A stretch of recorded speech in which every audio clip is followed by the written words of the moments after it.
Hey everyone, Emily here and welcome to my kitchen. I've been seeing a ton of tomato tart recipes going around on social media and it makes sense. We're still in peak tomato season and I have a ton of tomatoes from my garden that I need to use up. It seems like there's a lot of variety in these recipes as far as what kind of crust you can use, what kind of cheese you can use. So I'm going to throw a few things together from my garden and try my own take on this. Let's get started.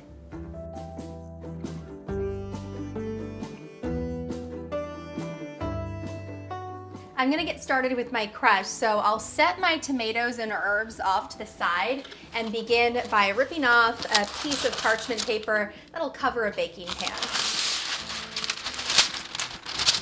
I'll lay that out and I have a pre-made pie crust here. So I'll just roll this out here. It's still a little bit frozen, but we're gonna make it work. I'm gonna just press this back together. It doesn't need to be pretty. This is all going to be covered up by my tomatoes and cheese. My pie crust does come between two sheets of this thin plastic, so I'm just going to put that sheet back on top and roll it out so that it's just a little bit thinner.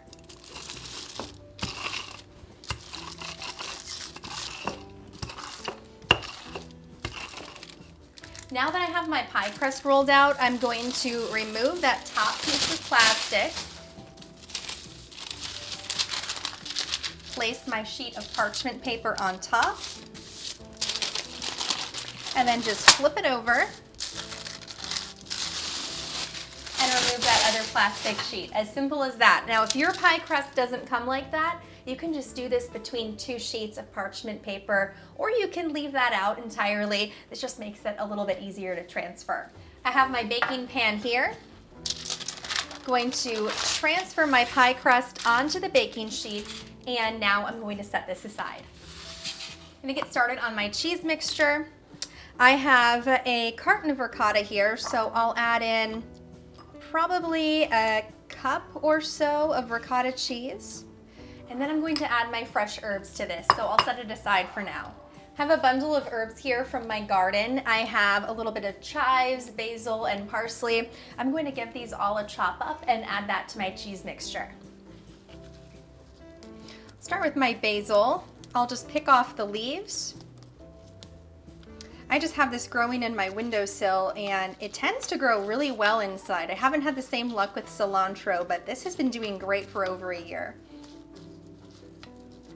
I'll stack these leaves on top of each other and roll that up. And that'll help me get these nice thin little ribbons when I give it a slice across. Those look so nice. I'll pop that into my bowl of ricotta. And I'll move on to my parsley. I'll do my best to get rid of most of the stems.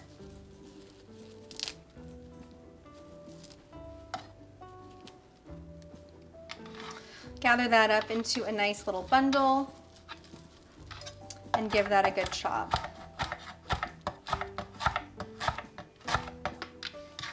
Pop that into my bowl.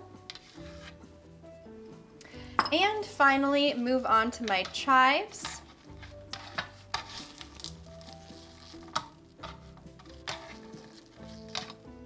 And I'll give these a nice chop.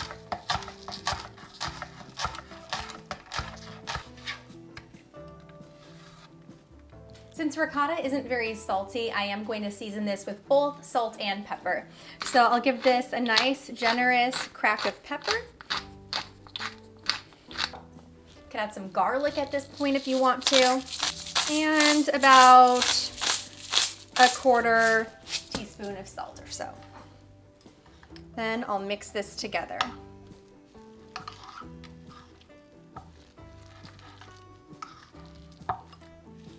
I set my cutting board off to the side and I'll pull over my pie crust and spread this in the center.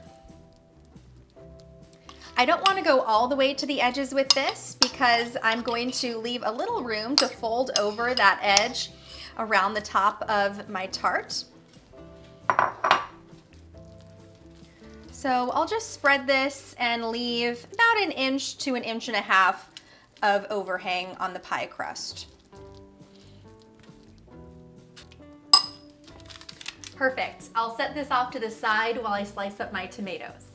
I have some really nice tomatoes here. I have a mix of heirloom and regular tomatoes. I'm just gonna pick a couple that look pretty ripe.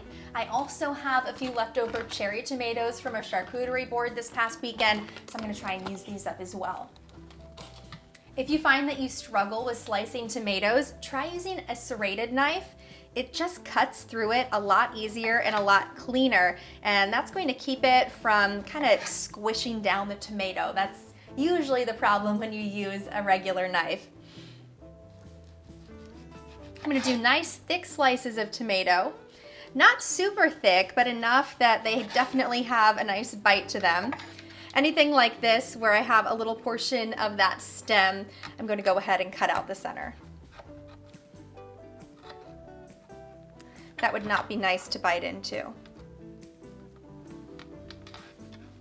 These are beautiful slices of tomato here.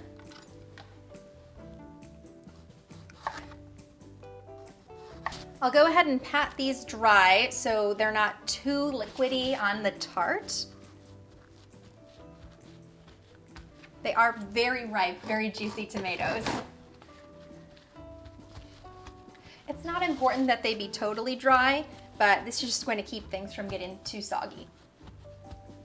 I'm gonna start with these slices, and hopefully I have room to fit a few of my cherry tomatoes in between.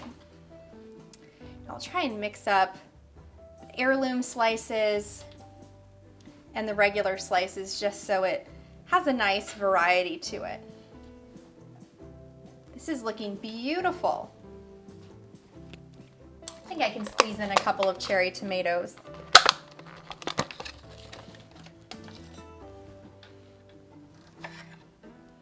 Give these a little slice and put them cut side up.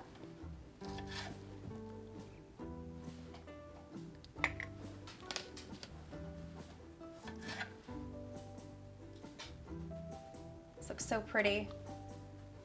I think that's about all I'm going to be able to fit in there. So now for my edges, I'm just going to give these a little fold over the edge of the tomato. This is going to have a nice, pretty, rustic look to it. Doesn't have to be perfect.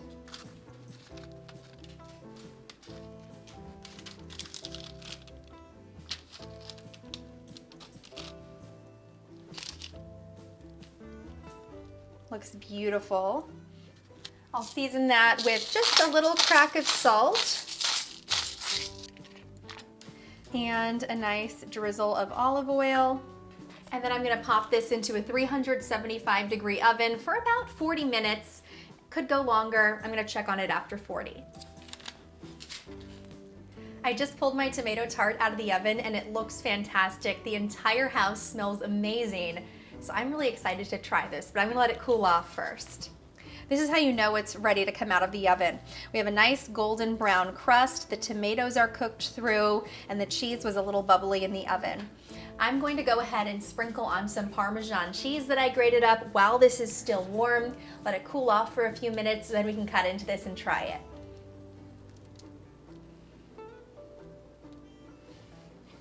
This is going to be so good. And this is still nice and hot, so that cheese is going to melt in just a little bit.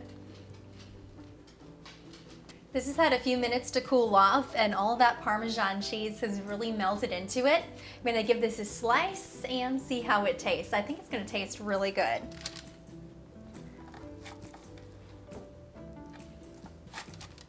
So I'll cut this just like a pizza into a triangle. Find a little plate.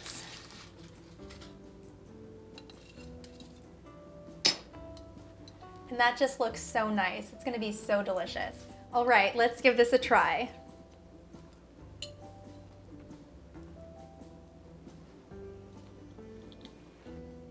This is so good and super fresh. The flaky crust is really nice. You can get creative with this recipe. It's a great way to use up tomatoes that you might have going in the garden, but I think zucchini would go great on here, some roasted bell peppers. Get creative with what you have lying around in the garden or in the fridge.